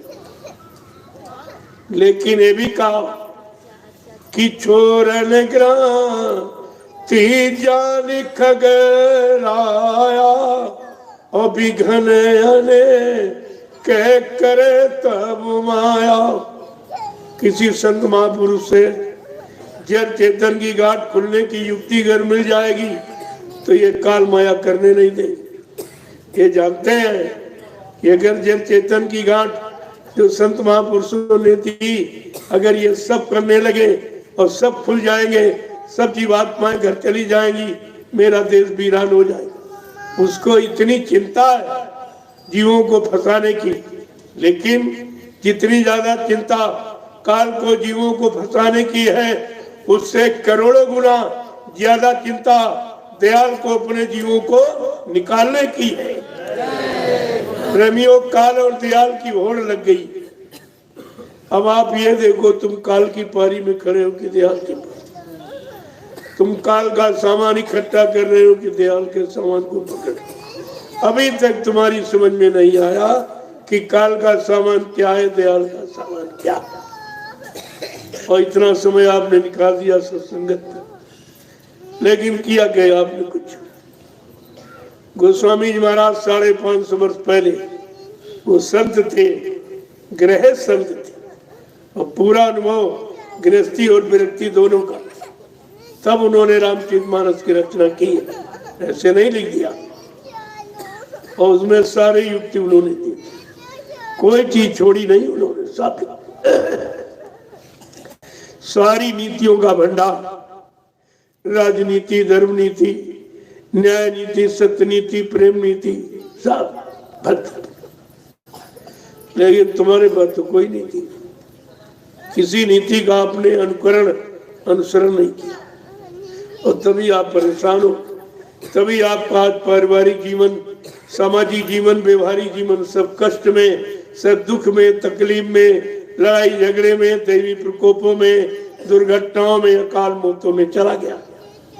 अब आपको मानव जीवन का कोई सुख आनंद नहीं मिला, क्योंकि आपने मानव जीवन को सुख शांति बनाने वाला जो संत महापुरुषों का संदेश, उसको आपने ग्रहण नहीं किया, उसको समझा ही आपने। केवल चिल्लाते रहे संत संत संत। अरे चिल्लाने से काम थोड़ी चलेगा। संत किसे कहते हैं? संत कोई दाढ़ी बाल का नाम नहीं, कोई लाल पीले सफेद कपड़े पहनने वाले का नाम संत नहीं, कोई जमीन जायदाद घेरने वाला, कोई मठ मंदिर बनाने वाले का नाम नहीं। संत जिसने काम क्रोध लोभ मोह अहंकार का अंत कर दिया हो, उसको संत कहते।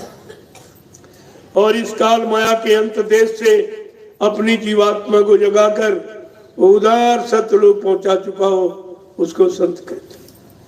प्रेमियों, ये संत की पहचान है, परिभाषा। लेकिन आपने तो कभी जानने की इच्छा की।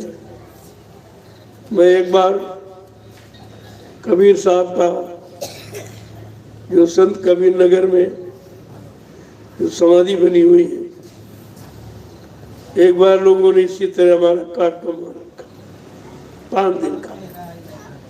जब मैं पहुंचा तो देखा कि कबीर साहब की समाधि एक तरफ मुसलमान बैठा, कि हिंदू बैठा। अनी भाई, ये दुविधापूर्ण, ये कैसी दुविधा? संत तो एक रस होते, एक ये नहीं, सर्वदेशी, सर्वहितैषी, सरकारदर्शी, दूरदर्शी होते। उनके यहाँ जात पात का मतभेद कोई नहीं होता। तुम यहाँ कैसा ये मतभेद बनाए हो? इधर मुसलमान बैठा, उधर हिंदू बैठा, क्या मतलब है? कहा ऐसा है कि हम भी मानते हैं, हम भी। अरे भाई, मानने का मतलब मतभेद है। मानने का मतलब जो हम सब एक चीज को मानते हैं तो सबको एक ही जगह होना चाहिए, एक ही रास्ते में होना चाहिए। आप तो ये मतभेद कर रहे हैं कैसे? तो कहने लगे हमें बताया गया। हमने कहा नहीं, तो गलत रहा कुछ। जब शरीर सपना छोड़ा, उनको कोई मार नहीं सकता, अपनी इच्छा से आते जाते रहते। संतों का आना अपनी इच्छा से और जाना भी अपनी इच्छा से। जिस काम के लिए आते हैं जब तक वो काम पूरा नहीं होता तब तक शरीर को जाते छोड़ के नहीं जाते। जब कबीर साहब का काम पूरा हो गया, जब जाने लगे तो उन्होंने बुला के सबको बैठाला और उनके सबसे प्रिय शिष्य धर्मदास जी थे जो छत्तीसगढ़ के महाराजा थे। तो उन्होंने कबीर साहब ने कहा, देखो मैं तो जा रहा हूं, मेरा एक अनुभव आप लिख लीजिए। कहा लिखो, हंसा घबराइयो मत, हम फिर आवेंगे। कहा तू चिंता मत कर, मैं कहीं जाऊंगा नहीं, मैं केवल चोला बदल देता हूं, ये पुराना कपड़ा हो गया तो नया पहन लिया, इस तरीके से मैं फिर आ जाऊंगा। लेकिन जब मैं अब की बार आऊंगा उसकी तुम पहचान ली लो। और धर्मदास जी कहते आप आओगे तो हम पहचानेंगे कैसे, हमको तो इसी शरीर की पहचान है। कहा मेरी पहचान लिख लो। कबीर साहब बोलते गए, धर्मदास जी लिखते गए, हंसा घबराइयो मत, हम फिर आवेंगे। काशी धाम मुक्ति का नाका, ता हम यज्ञ करावेंगे। कहा जब अब की बार आऊंगा मानो चोले में, तो काशी जो नगरी है वहां पर मैं एक साकेत महायज्ञ करूंगा। तुम समझ लेना मैं आ गया हूँ। बाबा जय गुरुदेव जी महाराज ने 25 फरवरी सन 1979 को काशी में साकेत महायज्ञ को किया है और कबीर की पहली वाणी को सिद्ध कर दिया। एक आधा भविष्यवाणी करता, दूसरा आके उसे समाधान करता है। देखो किस तरह से आगे कह रहे हैं, काशी धाम मुक्ति का ना कहा, ता हम यज्ञ करावेंगे। कोटिन जीवों को त्रास देख हम डूबत हंस बचावेंगे। जब करोड़ों जीव काल के गाल में चले जाएंगे, मैं इनको बचाने के लिए समय से एक संदेश दूंगा, एक संदेश दूंगा समय से, उनको निकालने का संदेश। देखिए बड़े साफ शब्दों में है। अब आप समझ लो कि कबीर साहब ने क्या कहा और आप क्या कर रहे हो, क्या मान रहे हो। ये वचन किसी के अंदर है, किसी ने पहचान करने की कोशिश की कि कबीर साहब तो ये कह गए धर्मदास जी से कि हंसा घबराइयो मत, हम फिर आवेंगे। काशी धाम मुक्त का ना का, ता हम यज्ञ करावेंगे। कोटिन जीव को त्रास देख हम डूबत हंस बचावेंगे। तो ये बात तो आपने सुनी पड़ी नहीं, कभी जानकारी करने की कोशिश भी नहीं की कि कबीर साहब ने अंत समय में धर्मदास जी से क्या कहा और उसकी पूर्ति उन्होंने कब की, ये भी जानकारी आपको रखनी चाहिए। लेकिन कुछ नहीं, तुम्हारी समझ में नहीं। तो धर्मदास जी बार बार जीवों की शंका समाधान के लिए प्रश्न करते हैं कि साहब जब आप होगे तो मैं किस नाम से आप प्रचार करोगे, हम कैसे पहचानेंगे कि आप ही आ गए। तो कबीर साहब कह रहे गुरु नाम का डंका लेके हम शब्द का ढोल बजावेंगे। हंसा घबराइयो मत, हम फिर आवेंगे। मैं गुरु नाम से प्रचार करूंगा और शब्द का ज्ञान देकर जीवात्माओं को जगाऊंगा। मैं दो नाम वर्णात्मक और ध्वन्यात्मक, जय गुरुदेव वर्णात्मक नाम के द्वारा देश दुनिया में गुरु का प्रचार करूंगा और 5 नाम की ध्वनि सुनाकर जीवात्मा को जगा के उसके घर पहुंचाऊंगा। कहा मैं ये दोनों काम करने हूं और आपकी समझ में कुछ नहीं आया। ये दोनों काम हो रहे हैं, दोनों कामों का काम हो रहा और तुम एक का भी नहीं समझ पा रहे क्योंकि तुम टेका टेकी में फंस गए। तुमने समय की आवाज को, समय की वाणी को, समय के शब्द को आपने नहीं पकड़ा कि उन्होंने धर्मदास जी से क्या कहा। तो मतलब यानी कहने का मतलब ये है हमें वचनों पर ध्यान देना चाहिए। वचन ही हमें शंका संदेह भूल भ्रम से बचाएंगे और कोई रास्ता नहीं है जो तुम्हें यानी मतलब बचा सके। और सब भूल गए बेचारे, कुछ भी समझ में नहीं आया इनका। कोटिन जीव को त्रास देख हम डूबत हंस बचाएंगे, करोड़ों जीवों को काल के गाल में जाता देखकर मैं नाम दान की बरसात कर दूंगा। ये पहला रिकॉर्ड है सृष्टि में। कबीर साहब से लेकर हजारों संत आए, लेकिन नामदान किसी ने लाउड स्पीकर लगा के नहीं दिया। ये पहले महापुरुष जिन्होंने देखा ये सारे जीव काल के गाल में जा रहे हैं, अगर एक एक कान में नामदान दूंगा तब तक तो ये काल के गाल में चले जाएंगे। तो उन्होंने ये नाम की बरसात लाउड स्पीकर लगाकर एक बार में करोड़ों लोगों को नामदान दे दिया। ये है बचाने की युक्ति, लेकिन नहीं आप समझ पाए, क्योंकि आपने बचनों पर ध्यान नहीं दिया। अगर ध्यान देते तो ये सब समझ में तुम्हारे आ जाता, वही क्या हो रहा, क्यों हो रहा, क्यों किया जा रहा। तो सारा वेद तो आपके सामने खोल के कहा, और आज वही किया जा रहा जो कबीर साहब ने कहा। तुम्हें यह सोचना चाहिए कबीर साहब की वाणी कहाँ पर प्रसारित हो रही है, उनकी वाणी को कौन सुन रहा, कौन मान रहा, उनके बताए रास्ते पर कौन चल रहा, इसकी जानकारी आपको करनी चाहिए। कुछ नहीं आप कह दो कर बैठ गए अंदर, ये तो जेल समझ के आपने बैठ गए। तुम्हें बैठने की जरूरत नहीं थी, तुमको अपने जीवात्मा के कल्याण के लिए ये फिक्र करने की जरूरत थी कि हमारी जीवात्मा का कल्याण कैसे होगा। तुम जीवात्मा के बारे में जानते नहीं हो, केवल शरीर को खिलाने पिलाने सजाने के चक्कर में ये सारा जीवन नष्ट कर देते हो, और एक दिन शरीर भी धोखा देगा, ये भी धोखा देगा। इसलिए मैं आपसे एक ही प्रार्थना करूंगा कि आप धर्मात्मा महात्मा तो नहीं बन पाए हो, सच्चे ईमानदार चरित्रवान नहीं बन पाए हो, तो शाकाहारी बन जाओ। इसमें कौन सी आप, कबीर साहब ने तो यहाँ तक कहा था मांस मछलियां खाते हैं, सुरा पान से हेत तेल नर नर कह जाएंगे माता पिता समेत, मीन मास जो करे आहारा 64 जन्म गिद्दे उतारा। ये कबीर वाणी है।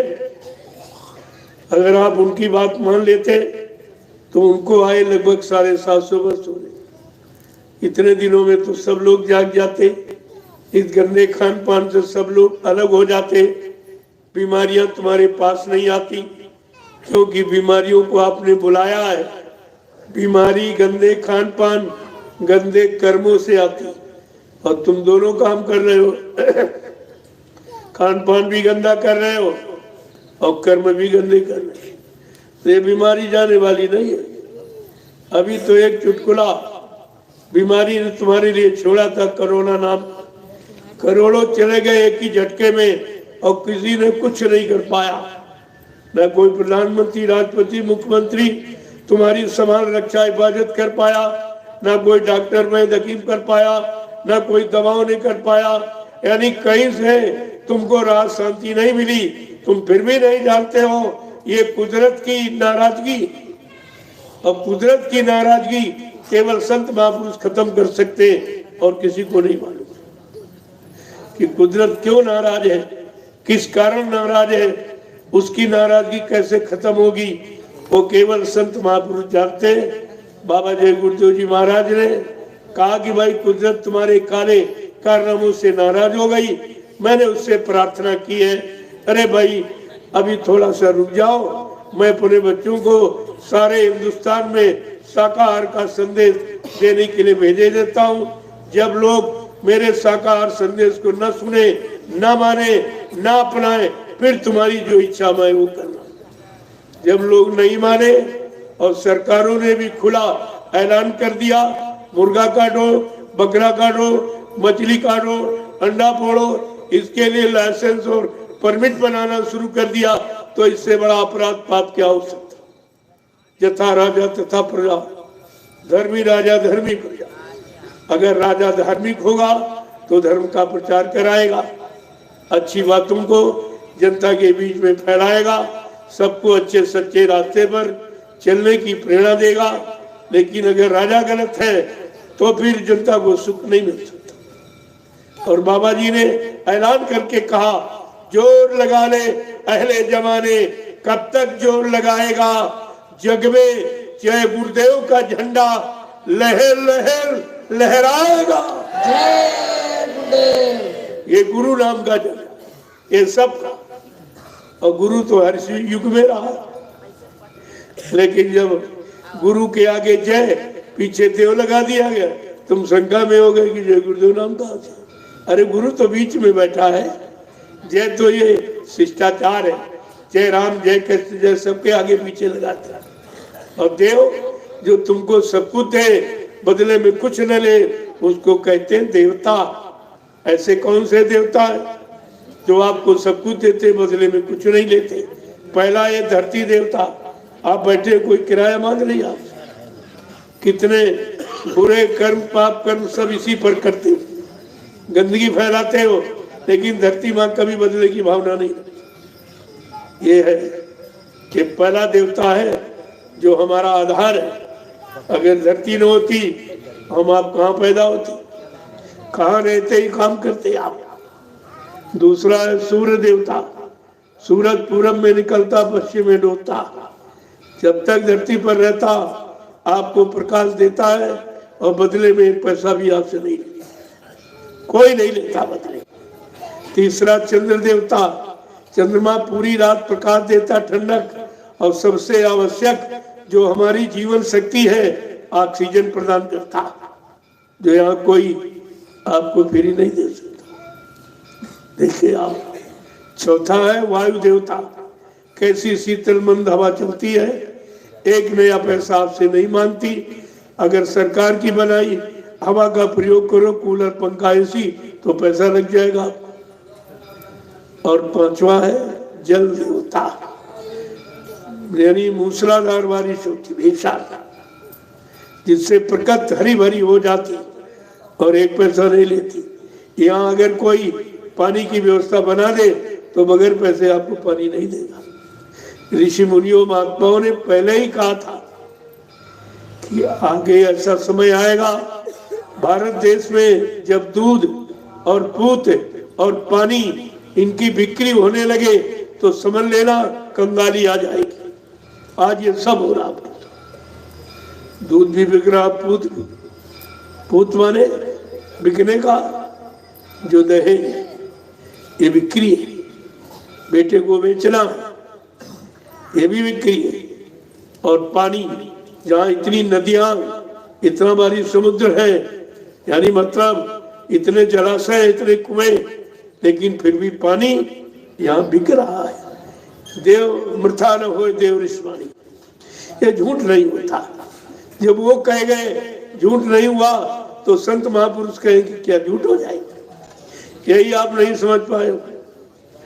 जब देवताओं की बात झूठ नहीं हुई, जो कुछ नहीं है, बीच के लोग के हैं, और जो सबसे ऊपर के लोग के संत महापुरुष, वो जो कहेंगे क्या झूठ हो जाएगा, वो भी सब आपके सामने सिद्ध होगा। इसलिए हम तो आपसे एक ही प्रार्थना करें। और छठे हैं संत सतगुरु देवता, ये ऐसा देवता है, वो 5 देवता केवल तुम्हारी शारीरिक मदद कर सकती, लेकिन संत सतगुरु देवता जो शरीर का सुधार और जीवात्मा का उद्धार, जो दोनों काम करते हैं। शरीर का सुधार के लिए आपको शाकाहारी सदाचारी ब्रह्मचारी बनने का संकल्प लेता, ये भी काम आपका करना, और उधर जीवात्मा जगह परमात्मा से तो उसका भी उद्धार होगा।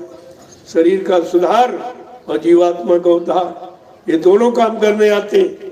ये ऐसा संत सतगुरु देवता है। तो आपके जीवन में ये देवता है जो सब कुछ देते हैं, बदले में आपसे कुछ नहीं लेते। आज तक तुम देवताओं को नहीं समझ पाए कि देवता का मतलब क्या होता है। देने वाला देवता जो आपको सब कुछ दे, बदले में कुछ न ले, उसको कहते हैं देवता। इन पर आपको विचार करना चाहिए। लेकिन लोगों ने आपको देवताओं के बारे में बहका दिया। वो कोई आदमी की शक्ल बता दी और देवी की स्त्री शक्ल बता दी, तुमने तो तुम्हारे घरों में स्त्री बैठी, वो तो सबसे बड़ी देवी है, जो तुम्हारे हर काम में सहयोग करते, उसको नहीं मान पाए और धर्म शास्त्रों पर दोषारोपण करते। हमने तुमने उनको पढ़ा नहीं है। धर्मशास्त्र कहते हैं नाहम बसामि वैकुंठे योगिना हृदय न चा मम भक्त्वा यत्र गायन्ति तत्र तिष्ठामि नारा। हे नारद, भगवान कह रहे हे नारद, जहां तुम मुझको ढूंढते हो वहां मैं कभी नहीं, न कागज में, पानी में, पत्थर में, मैं तो आत्मा रूप में तुम्हारे सब के अंदर इसी मनुष्य मंदिर में बैठा और वहां तुम कभी नहीं ढूंढोगे, अपने अंदर कभी नहीं खोजोगे, क्योंकि अपने अंदर खोज करना तुम्हें मालूम नहीं।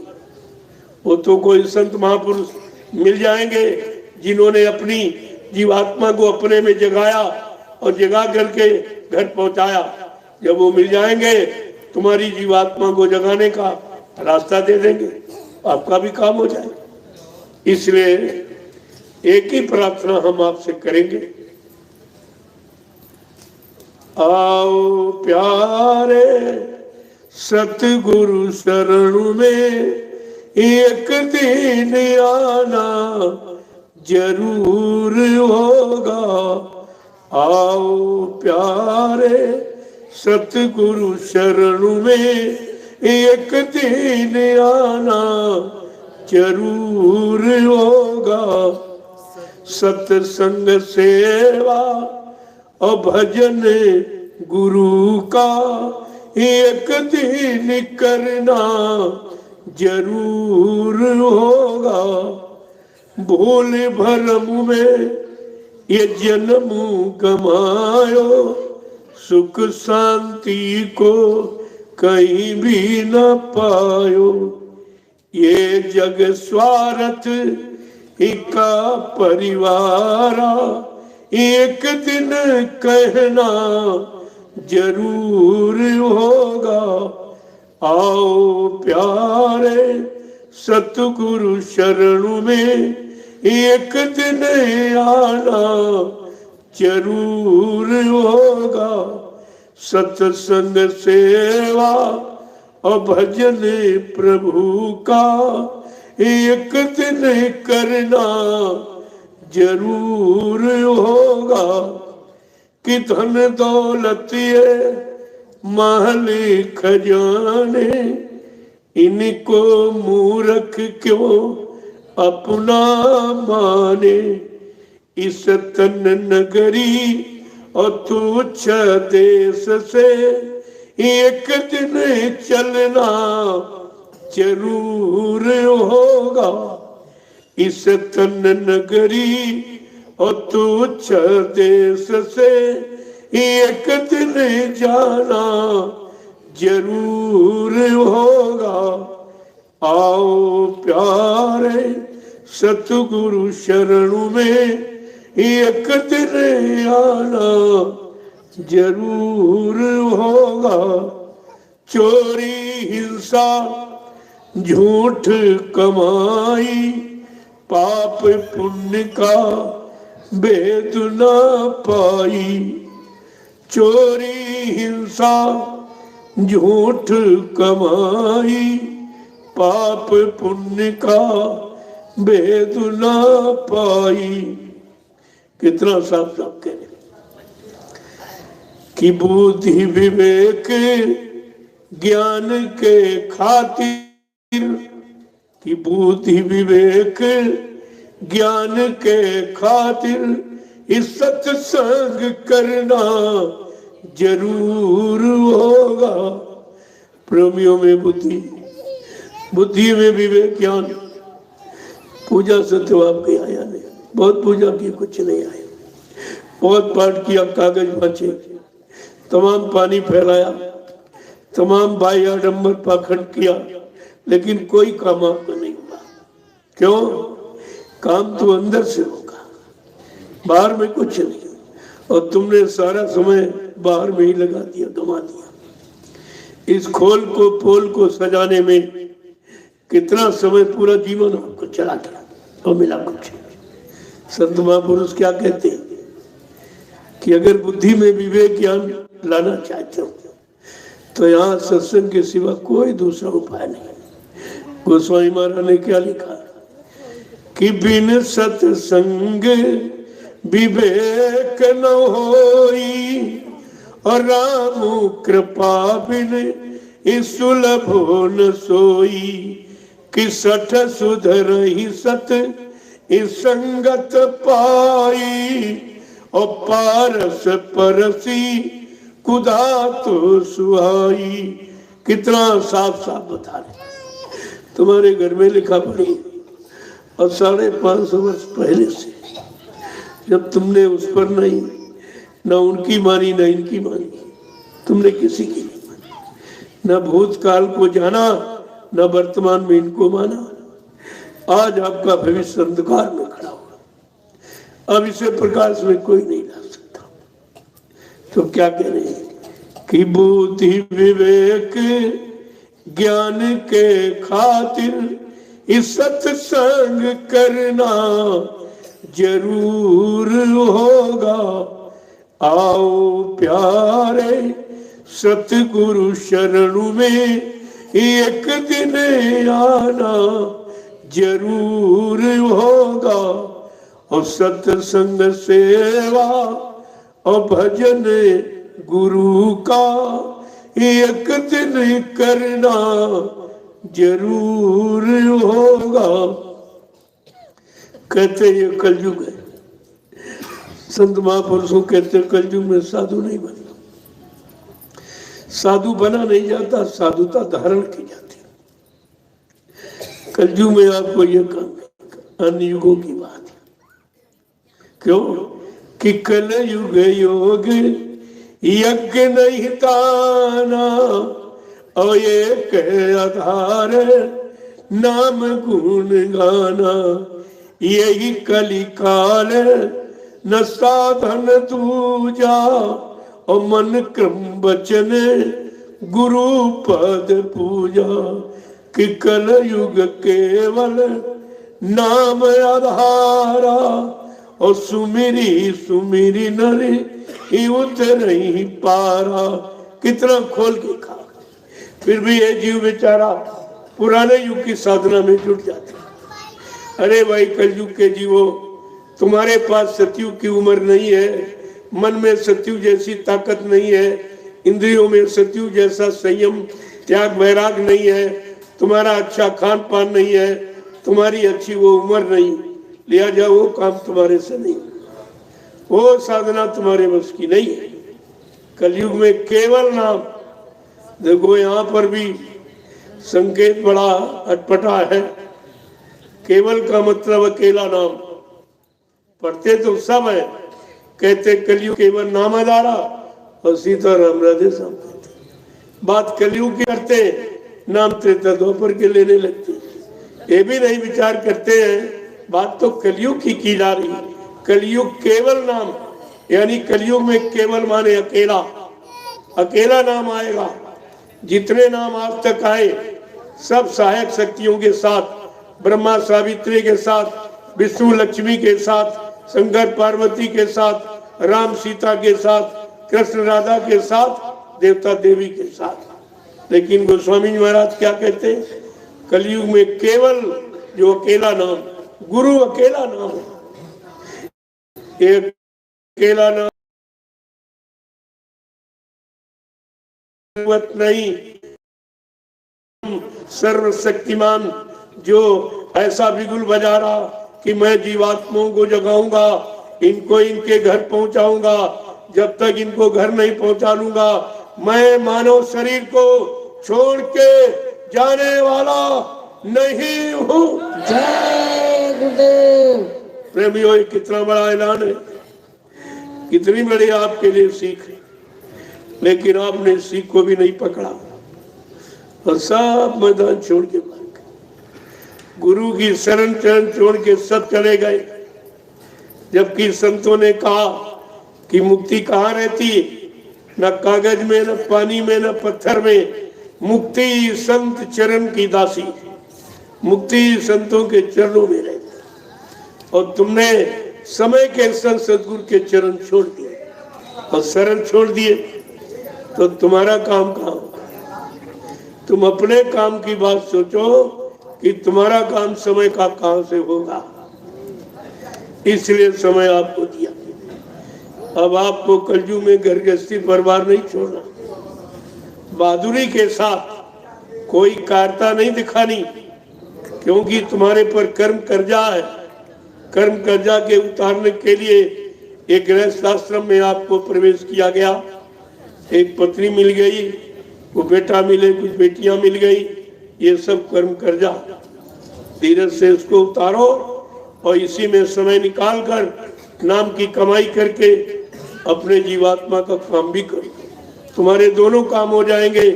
अगर कोई कर्म कर्जा रह गया जो शरीर के द्वारा यानी मनसा वाचा कर्मणा जो भी आपने लिया दिया, अगर वो बाकी रह गया तो फिर आपको आना पड़ेगा। इसलिए संत महापुरुष दोबारा ना आ पाए, ना आना पड़े, एक ही जन्म में तुम्हारा सब पूरा कराया जा रहा है।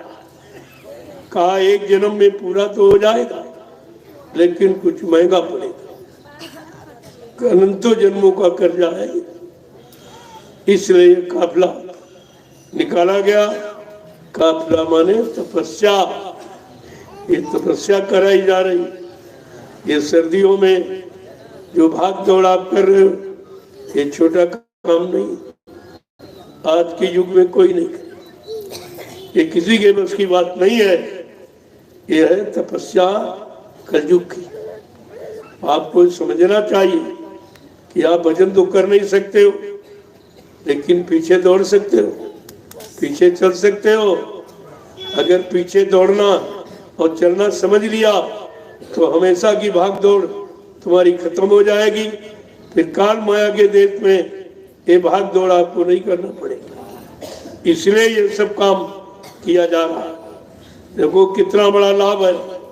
अब जहां जहां तुमको पैदा होना था, जन्म लेना था, जिनका लेन देन था, एक पड़ाव डालकर आपके कितने जन्मों का कर्जा यहाँ भुगतान करा दिया जा रहा। ये कम है, ये तो कई जन्मों में तुम्हारा अदा नहीं होता। ये तरीका है कि जीवों को कर्म कर्जे से कैसे मुक्त किया जाए, इन पर जन्मों का चढ़ा कर्जा कैसे उतारा जाए, उसकी ये युक्ति है। इसलिए आपको अब घर गृहस्थी परिवार छोड़कर कायर नहीं बनना, इसी में रहकर हंसकर हंसी खुशी से अपने कर्ज कर्जे का निपटारा करता और अपने घर की तैयारी करो। इसलिए महापुरुष कहते हैं कि काम क्रोध मद लोभ को छोड़ो। ये छोड़ना, घर गृहस्थी परिवार नहीं छोड़ना जो तुम्हारे इस काम में बाधा डाल रहे हैं। काम क्रोध लोभ अहंकार, इन शत्रुओं को छोड़ना है, इनसे छुटकारा पाना है। कि काम क्रोध मद लोभ को छोड़ो, ईर्षा राग से मन को मोड़ो। ये ईर्षा राग को मन से मोड़ो, मन को इनसे मोड़ना, हटाना। ईश्वर प्राप्ति अगर जो चाहो, ईश्वर प्राप्ति अगर जो चाहो तो सतगुरु करना जरूर होगा। ईश्वर की प्राप्तियां कोई नहीं कर सकता, कोई देवी देवता, कोई ब्रह्मा विष्णु महादेव, कोई ये नहीं कर सकते। वो सतगुरु को अधिकार है। सत्य माने ईश्वर, गुरु माने मिलाने वाला। जो ईश्वर ब्रह्म पार ब्रह्म महाकाल सत्पुरुष से मिलाए, दर्शन दीदार कराए, प्रेमियों उसको समय का सतगुरु कहते हैं, उसकी जरूरत है। काम क्रोध मत लोभ को छोड़ो, ईर्षा राग से मन को मोड़ो। ईश्वर प्राप्ति अगर जो चाहो तो सतगुरु करना जरूर होगा। आओ प्यारे इस सतगुरु शरणु में एक दिन आना जरूर होगा। और सत्संग सेवा और भजन गुरु का एक दिन करना जरूर होगा। जय गुरुदेव, जय गुरुदेव, जय गुरुदेव, जय गुरुदेव, जय गुरुदेव, जय गुरुदेव। जय गुरुदेव नाम किसका? प्रभु का। जय गुरुदेव नाम किसका? प्रभु का। प्रभु का प्यारा नाम। जय गुरुदेव। अब आप लोग खड़े हो जाओ, पास समझ आ जाओ। जब कोई चीज मिलती है तो समय तो देना ही पड़ता है। बगैर समय खर्च किए काल माया की कोई चीज नहीं मिलती। ये तो अध्यात्म है, ये पैसे से भी कहीं मोल नहीं मिलेगा। इस समय तो कहीं ये चर्चा ही नहीं, कहीं चले जाओ इस चर्चा में कोई नहीं लगा। सब अपने अपने खर्चा की चर्चा करते हैं कि खर्चा कैसे मिलेगा, दक्षिणा कैसे मिलेगी, धोती लंगोटी कैसे मिलेगी। बस इसी की चर्चा चल कि प्रभु प्राप्ति की चर्चा कोई नहीं करता। और वादा आपने प्रभु प्राप्ति का किया। रामचरितमानस उत्तरकांड क्या कह रहा है? जब जीवात्मा मां के गर्भ में, तो वादा क्या उसने किया? ये कभी याद करते हो कि आपकी जीवात्मा ने क्या वादा किया और किस नाम से किया? बड़े साफ शब्दों में लिखा कि अब प्रभु कृपा करो यही भांति और सब तजी भजन एक करबु दीन राती। महापुरुषों का और हम क्या करने लगे, क्या करना था, क्या लागे करन, वो यही अचंबा बात। अब आप इस महाप्रसाद को ले लीजिए जो आपको कोई नहीं देगा और कहीं नहीं, उसे आप ले लीजिए।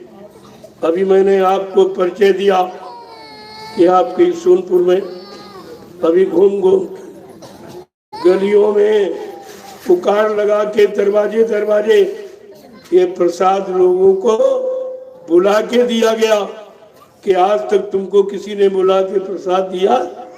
तुम्हारी हमदर्दी, तुम्हारी चिंता, तुम्हारी मुसीबत, बीमारियों को देखकर कोई निकला, कोई तुम्हारे पास आया, किसी ने तुम्हारी मदद की? ये सब सामने आपके हो रहा। इसको आप देखिए पहले। जिनको आपने चंदा नोट बोल दिया, न कोई नेता आया, और जिन्हें आपने दान दक्षिणा धोती रोटी लंगोटी दी, न कोई महात्मा आया। ये तो काम आपका किसी ने नहीं किया और न कोई कर सकता। ये किसी के बस की बात नहीं है। मैं सब करके दिखा रहा हूँ। मैं भाषण स्पीच प्रवचन करने नहीं आया। मैं आपको सत्य की जानकारी देने और आपका काम कैसे हो और परेशानी मुसीबत बीमारियां कैसे जाएं, मैं उसकी सूचना लेके आया। जय गुरुदेव, जय गुरुदेव, जय गुरुदेव, जय गुरुदेव। जय गुरुदेव नाम किसका? प्रभु का प्यारा नाम। जय गुरुदेव। सतयुग कौन लाएंगे? जय गुरुदेव। कलयुग कौन भगाएंगे? जय गुरुदेव। विश्व में सुख शांति कौन लाएंगे? जय गुरुदेव। जन जन में प्रेम कौन लाएंगे? जय गुरुदेव। प्रेमियों, ये काम होगा। ये जो काम कहीं नहीं हो रहा और कोई नहीं कर रहा, वो काम करके दिखाया जाएगा। एक अच्छे सच्चे चरित्रवान समाज का निर्माण, ये उसकी स्थापना होने जा रही है। और आपको निकलकर इस अच्छे सच्चे ईमानदार चरित्रवान समाज के निर्माण में, अगर आप भारत के सच्चे नागरिक हो, तो आपको सहयोग करना चाहिए। विचारों का सहयोग, अच्छे विचारों का। जय गुरुदेव। जय गुरुदेव। अब आप लाइन से खड़े हो जाओ। एक लाइन महिला, एक पुरुष। ये हमारी मर्यादा, आज मर्यादा समाप्त हो गई है तो हम सब परेशानी में चले गए। तो और ये महाप्रसाद देखो, हमको कुछ नहीं चाहिए। अब आप मानते नहीं हो कि नहीं, हमारे पास समय नहीं, गरीब परिवार बाल बच्चों को छोड़कर मैं आपके साथ इस परमार्थी कार्य के लिए, सेवा, देश की सेवा, समाज की सेवा के लिए कैसे निकलूं? तो कहते हो हमारा 1 रुपया 2 रुपया 10 50 रुपए ले लो, इसी काम में लगा देना। हमने अगर ऐसी तुम्हारी कोई इच्छा है सेवा भाव की, वैसे हमको नहीं चाहिए, मैं क्या करूँगा? मेरे तो कोई भी बच्चा है नहीं जिसके लिए मैं आपसे झूठ बोलूंगा या संचय करूंगा या आपको धोखा दूंगा। मेरा कोई बैंक बैलेंस खाता नहीं, जो है सब खुली किताब आपके सामने। ये कपड़े आप लोग दे देते तो पहन लेता हूँ।